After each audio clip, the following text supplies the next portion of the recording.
नमस्कार मित्रांनो, आज आपण इयत्ता 7वी मंथन या स्पर्धा परीक्षेमध्ये इंग्रजीचा जो टॉपिक पहिला युनिट 1 त्यामध्ये टॉपिक तिसरा बघतोय opposite and similar meaning word.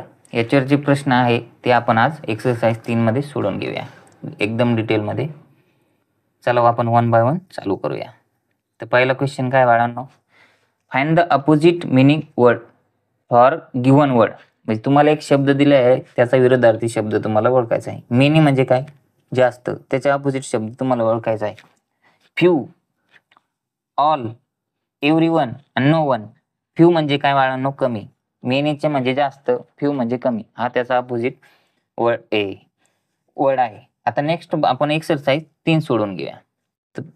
तर काय म्हटलंय, choose the correct antonyms for the given word. आता पहिला क्वेश्चन दिलाय तुम्हाला, काय ओल्ड, ओल्डच्या विरुद्धार्थी तुम्हाला शब्द ओळखायचा आहे. तर काय आहे पर्याय, ओल्ड म्हणजे काय, जुने, बरोबर. पास्ट म्हणजे जुनेच. एन्शियंट, रिसेंट हे त्याचे पर्याय नाही. तर पर्याय काय आहे, न्यू. ओल्डच्या विरुद्धार्थी काय आहे, न्यू. हे म्हणजे ओल्ड म्हणजे जुने, न्यू म्हणजे नवीन. आपण आता नेक्स्ट क्वेश्चन बघूया 2 नंबरचा. Our company is legally registered so we avoid dot dot work. आता तुम्हाला लिगली याचा अर्थ सांगतो. लिगली म्हणजे काय, कायद्यानुसार म्हणजे किंवा तुम्हाला सरकारची त्याला मान्यता आहे. आता त्याच्या विरुद्धार्थी शब्द ओळखायचा आहे तुम्हाला. काय, इलिगल. लिगल आणि इलिगल. तर पर्याय आपला 1 नंबरचा बरोबर आहे, इलिगल. तुम्हाला काय करायचं आहे, अवॉइड करायचं म्हणजे टाळायचं आहे. काय करायचं आहे, जे इलिगल काम आहे ते टाळायचं आहे. तर पर्याय क्रमांक 1 हा बरोबर आहे आपला. आता 3 नंबरचा क्वेश्चन बघूया आपण. केअरफुल म्हणलंय म्हणजे काळजी करणारा. आता त्याच्या विरुद्धार्थी शब्द ओळखायचा. केअरली येईल का, नाही. करली म्हणजे कुरळे केस, नाही. केअरलेस म्हणजे काळजी न करणारा. तर पर्याय क्रमांक 3 हा बरोबर आहे. क्राय म्हणजे रडणे, हा पर्याय नाहीये. तर पर्याय आपला 3 बरोबर आहे. आता 4 नंबरचा क्वेश्चन बघूया आपण. Turn right and then go. आता टर्न राईट म्हणलंय, हा टर्न म्हणजे वळणे, त्याच्या अपोजिट शब्द तुम्हाला ओळखायचा आहे. स्ट्रॉंग म्हणजे ताकदवर, तो येईल का, नाही. हग म्हणजे आलिंगन घालणे, तो पण नाही. लेंथली म्हणजे लांब, तो पण नाही. स्ट्रेट म्हणजे सरळ. टर्न टर्न या शब्दाच्या अपोजिट शब्द कोणता आहे, स्ट्रेट, बरोबर. विरुद्धार्थी शब्द तुम्हाला भेटला स्ट्रेट. आता 5 नंबरचा क्वेश्चन बघू. बी होनेस्ट डोंट बी. आता बी होनेस्ट म्हणजे प्रामाणिक, बरं का. आता त्याच्या अपोजिट शब्द तुम्हाला ओळखायचं. तर काय येईल, नॉन होनेस्ट येईल का, बेस्ट येईल का, केअरफुल येईल का. केअरफुल म्हणजे काळजी करणारा, बेस्ट म्हणजे चांगला, डी होनेस्ट. तर पर्याय माझ्या हिशोबाने 4 नंबरचा आहे, डी होनेस्ट, काळजी न करणारा. आता 6 नंबरचा क्वेश्चन बघू आपण. ब्युटिफुल, ब्युटिफुलच्या अपोजिट शब्द तुम्हाला ओळखायचा आहे. प्रिटी म्हणजे काय, ब्युटिफुलच आहे. हँडसम म्हणजे छान दिसणारा. उगली म्हणजे चांगला न दिसणारा, उगली हा पर्याय बरोबर आहे. ब्युटिफुलच्या अपोजिट काय, उगली. गुड लुकिंग म्हणजे चांगला दिसणारा. तर पर्याय क्रमांक 3 आपला बरोबर उत्तर आहे.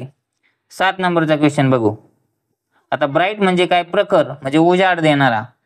त्याच्या आता अपोजिट शब्द तुम्हाला ओळखायचा आहे. लाईट, लाईट पण हा काय म्हणजे हलका. क्लीन म्हणजे स्वच्छ. व्हाईट म्हणजे पांढरा. डार्क म्हणजे काळा. आता ब्राईटच्या अपोजिट शब्द काय आपल्याला, डार्क. म्हणजे इथं उजाड आहे, इथं अंधार आहे. 4 नंबरचा पर्याय बरोबर आहे. आता आपण पुढचा क्वेश्चन बघू. ब्राईट नंतर काय, आता रेग्युलर. रेग्युलर म्हणजे कायमस्वरूपी.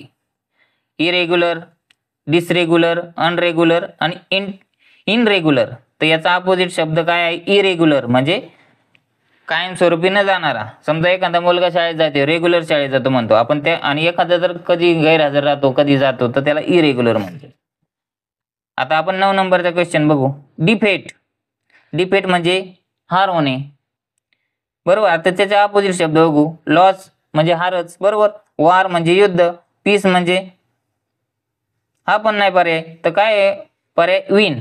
डिफेटच्या अपोजिट काय आहे, विन म्हणजे विजय होणे. आता आपण नेक्स्ट क्वेश्चन बघू 10 नंबरचा. काल्म डाऊन, काम डाऊन म्हणजे काल्म म्हणजे काय बाळांनो, शांत, शांत होणे. डाऊन म्हणजे शांत व्हा, शांत व्हा. डोंट बी सो काय येणार, पर्याय काय येणार आपल्याला, पीस, कूल, एक्साइटेड, डिम. आता अपोजिट शब्द कामच्या काय आहे, एक्साइटेड आहे म्हणजे अति उत्साही. शांत आहे का तो, नाही. हा झाला त्याचा आन्सर. 3 नंबरचा पर्याय आपला बरोबर आहे.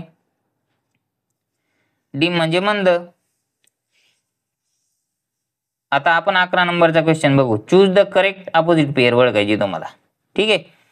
मॉरल आहे, इमॉरल आहे, लिटल आहे, टायनी आहे, शुअर आहे, प्युअर आहे.